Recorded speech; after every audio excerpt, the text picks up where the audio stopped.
سب ایک بار درود پاک پڑھ لیجئے۔ بسم اللہ الرحمن الرحیم۔ آج کا واقعہ ایک بہت ہی خوبصورت واقعہ ہے، ضرور سماعت فرمائیے گا، اور میرے چینل کو اگر آپ نے لائک اینڈ سبسکرائب نہیں کیا ہے تو ضرور کر لیجئے گا۔ حضرت حلیمہ رضی اللہ تعالیٰ عنہ کا تعلق قبیلہ سعد سے تھا، جو اس دور میں فصاحت اور بلاغت اور پانی کی شیرینی کی وجہ سے مشہور تھا۔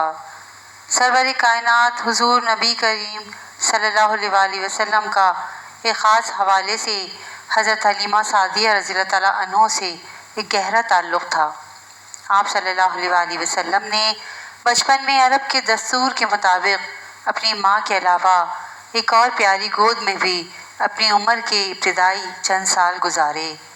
حضرت حلیمہ رضی اللہ تعالیٰ عنہ حضور صلی اللہ علیہ وآلہ وسلم کی رضائی والدہ بھی تھیں۔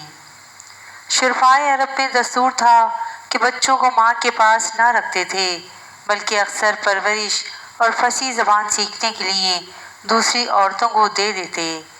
اس کے لیے عموماً قرب و جوار کے قبائلی دیہات کا چناؤ کیا جاتا۔ بچے دیہات کی کھلی آب و ہوا میں پرورش پاتے اور پھر چند برس بعد ان کے والدین انہیں واپس لے جاتے۔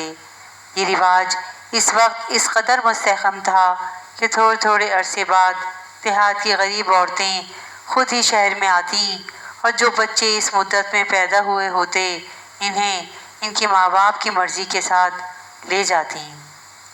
سرور کائنات حضور نبی کریم صلی اللہ علیہ وآلہ وسلم جب اس کائنات میں رونق افروز ہوئے تو شروع میں انہوں نے 7 روز تک اپنی والدہ ماجدہ حضرت بی بی آمنہ رضی اللہ تعالیٰ عنہ کا ہی دودھ پیا۔ اس کے چند دن بعد تک حضرت صوفیہ رضی اللہ تعالیٰ عنہ نے دودھ پلایا۔ اسی اثنا میں قبیلہ بنی سعد کی چند عورتیں بچے لینے مکہ آئیں۔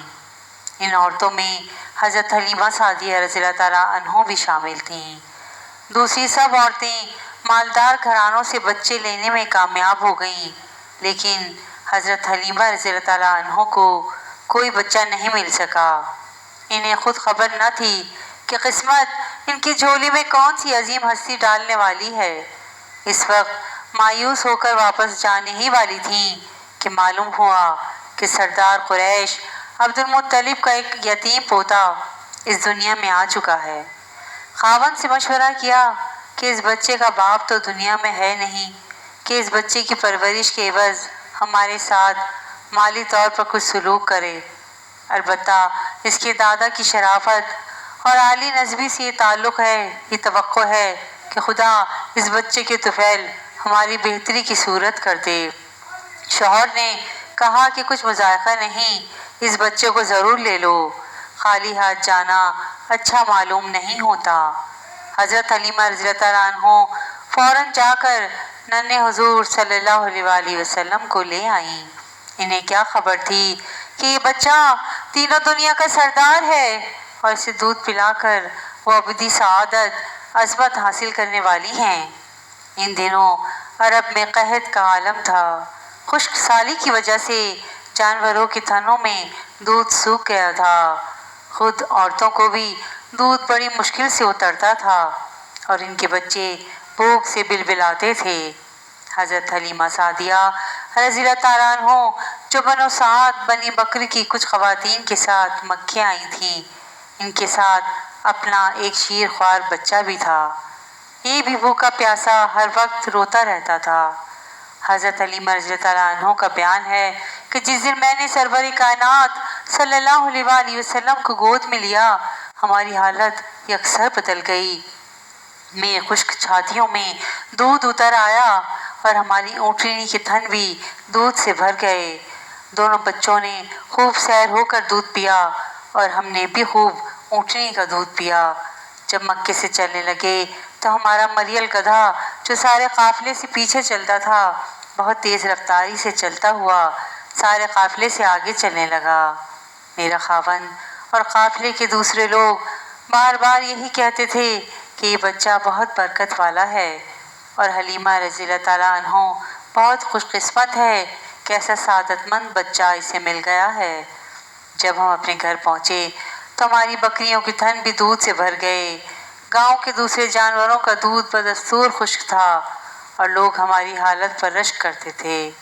آخر سب گھر والے میری جانوروں کے ساتھ اپنے جانور چرانے لگے۔ خدا کی قدرت سے ان جانوروں کے بھی دودھ اتر آیا۔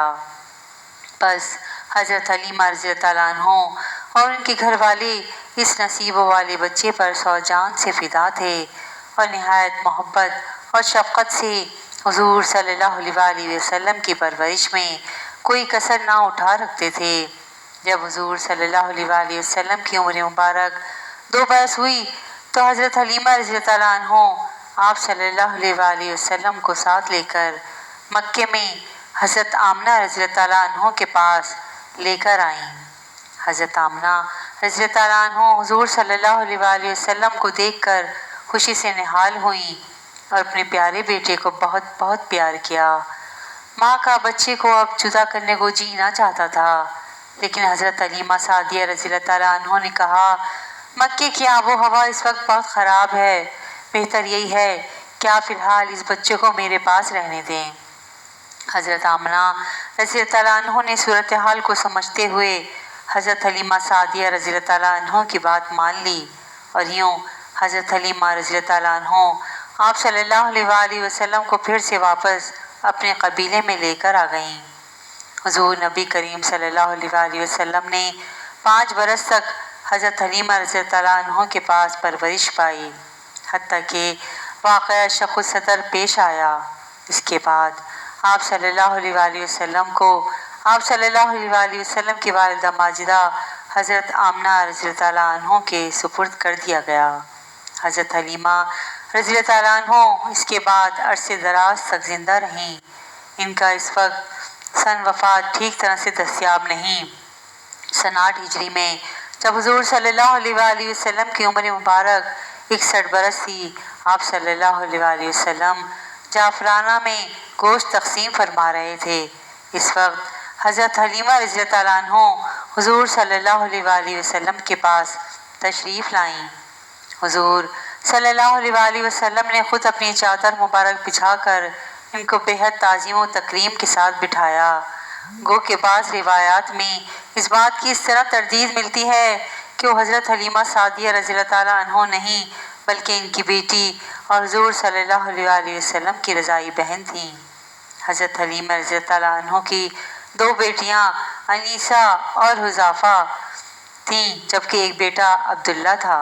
غرض اس بات سے قطعاً شک نہیں کہ حضرت حلیمہ رضی اللہ تعالیٰ عنہ وہ جلیل القدر خاتون تھیں جن کو حاصل ہونے والی سعادت پر پوری تاریخ اسلام ہمیشہ رشک کرتی رہے گی۔ حضرت حلیمہ سعدیہ رضی اللہ تعالیٰ عنہ جو کہ حضور نبی کریم صلی اللہ علیہ وآلہ وسلم کی رضائی ماں ہیں، انہوں نے جب حضور نبی کریم صلی اللہ علیہ وآلہ وسلم کا دودھ چھڑایا تو انہیں لے کر ان کے دادا حضرت عبد المطلب کو دینے کے لیے مکہ مکرمہ آئیں اور وہ آپ صلی اللہ علیہ وآلہ وسلم کو حرم کعبہ میں حتیم کے پاس لے گئیں۔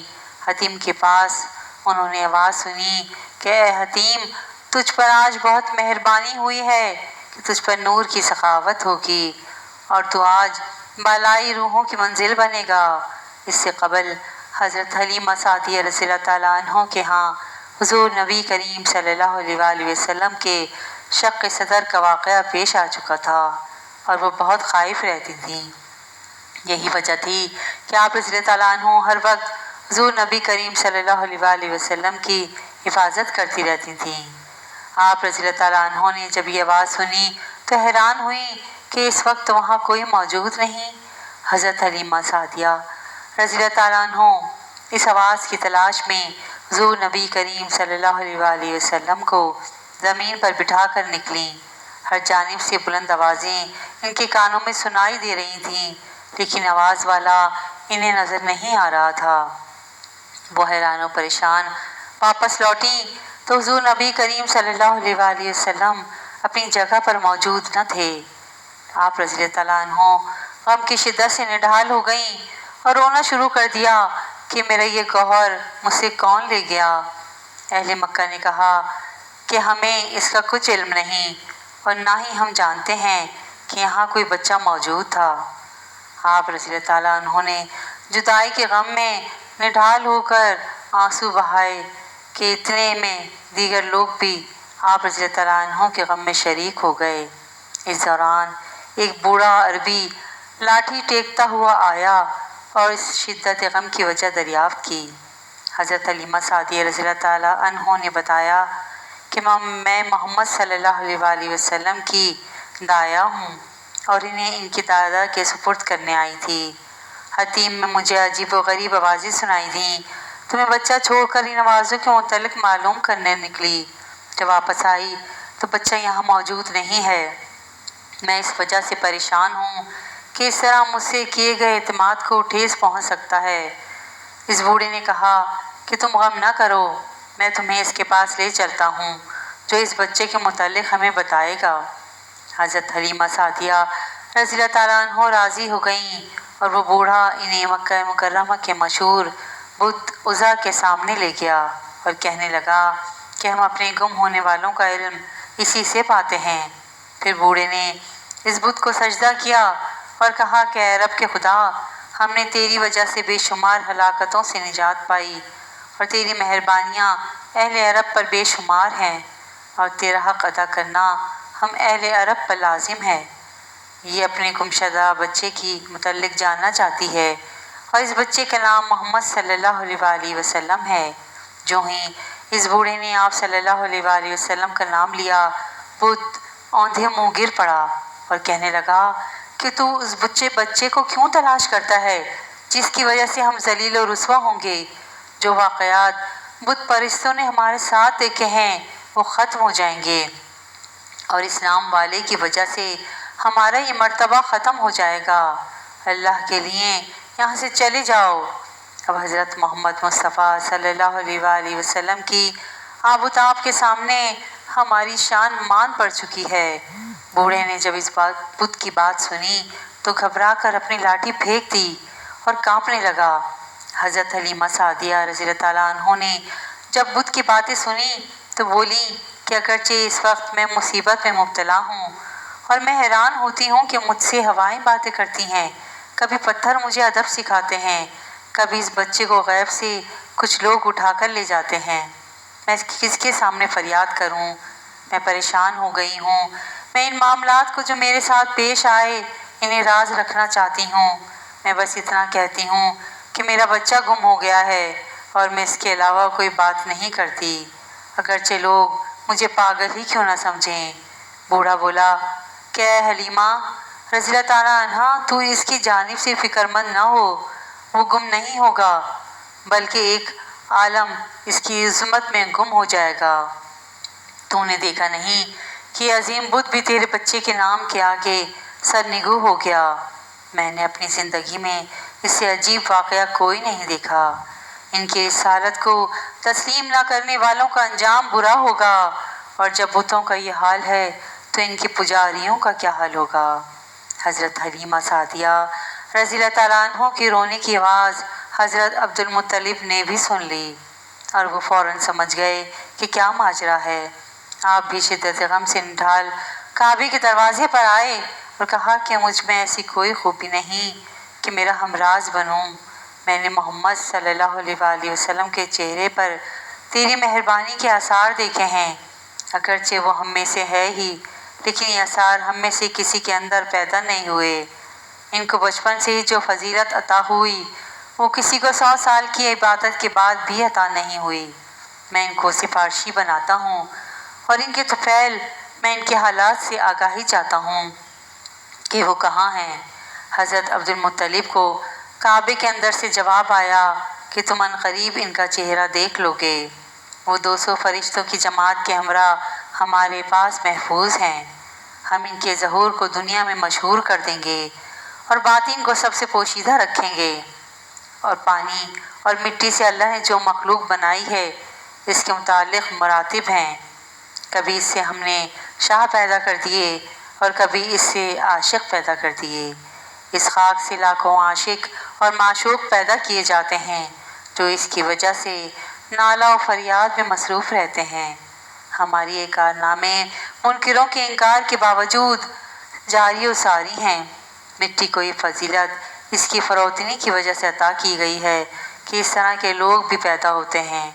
زمین کا ظاہر غبار آلودہ ہے لیکن اس کا باطن پر انوار ہے، جس سے لال و گل رونما ہوتے ہیں۔ زمین کا ظاہر پتھر لیکن اس کا باطن موتی ہے، اس کی ظاہری صورت باطنی خصوصیت کو چھپائے ہوئے ہے اور منکر ہے، لیکن اس کا باطن کمالات سے بھرپور ہے۔ ظاہر و باطن کی جنگ جاری ہے، کبھی ظاہر غلہ پاتا ہے اور کبھی باطن غالب آ جاتا ہے۔ بصورت مٹی سے حسین و جمیل مخلوق کا پیدا کرنا اس کی باطنی حسن کو ظاہر کرتا ہے۔ زمین بظاہر روتی ہی سورج کی مانند ہے لیکن باطن میں مسرتیں پوشیدہ ہیں۔ اللہ عز و جل جب چاہتا ہے چھپے ہوئے کو ظاہر کر دیتا ہے۔ اللہ عز و جل آزمائش میں مبتلا کر کے انسانوں کی باطنی خوبیوں کو نکھارتا ہے۔ زمین میں بے شمار باکمال فرزند پیدا کیے لیکن حضور نبی کریم صلی اللہ علیہ وآلہ وسلم جیسا کوئی بھی پیدا نہیں کر سکی۔ زمین اور آسمان کے ملاپ سے جب حضور نبی کریم صلی اللہ علیہ وآلہ وسلم کا ظہور ہوا تو دونوں نے خوشی کا اظہار کیا۔ حضور نبی کریم صلی اللہ علیہ وآلہ وسلم کی پیدائش نے زمین کو عروج عطا کیا کیونکہ اس کے ظاہر اور باطن اللہ عز و جل کے لیے جنگ کر رہے ہیں، اور جس کے ظاہر اور باطن میں اللہ عز و جل کے لیے باہمی جنگ ہو اس کی روح پر نور ہوتی ہے، اس کے نور کو زوال نہیں ہوتا۔ حضرت عبد المطلب نے حضور نبی کریم صلی اللہ علیہ وآلہ وسلم کے متعلق دریافت کیا تو انہیں آواز آئی کہ غم نہ کریں، وہ فلاں میدان میں فلاں درخت کے نیچے ہیں۔ حضرت عبد المطلب قریش کے سرداروں کو لے کر آپ صلی اللہ علیہ وآلہ وسلم کی تلاش میں نکلے۔ حضور نبی کریم صلی اللہ علیہ وآلہ وسلم کے تمام آباء و اجداد حضرت آدم علیہ السلام سے لے کر اب تک سردار ہوتے تھے، لیکن آپ صلی اللہ علیہ وآلہ وسلم کے ذاتی فضائل کے مقابلے میں نسبتی فضیلت ہیچ ہے۔ حضور نبی کریم صلی اللہ علیہ وآلہ وسلم کا اصل جوہر نسب سے بے نیاز ہے۔ آپ صلی اللہ علیہ وآلہ وسلم خیر الخلائق پیدا کیے گئے اور اللہ عز و جل کی جانب سے تو معمولی انعام بھی سورج سے بڑھ کر ہوتا ہے۔ اللہ تعالی ہمیں آپ صلی اللہ علیہ وآلہ وسلم کے نقش قدم پر چلنے کی توفیق عطا فرمائے اور ہمیں نیکوکاروں میں شامل کرے۔ آمین اللہم آمین۔ سبحان اللہ، کیا خوبصورت واقعہ ہے۔ واقعہ پسند آئے تو پلیز میرے چینل کو لائک اینڈ سبسکرائب ضرور کیجیے گا۔ جزاک اللہ خیراً کثیرا۔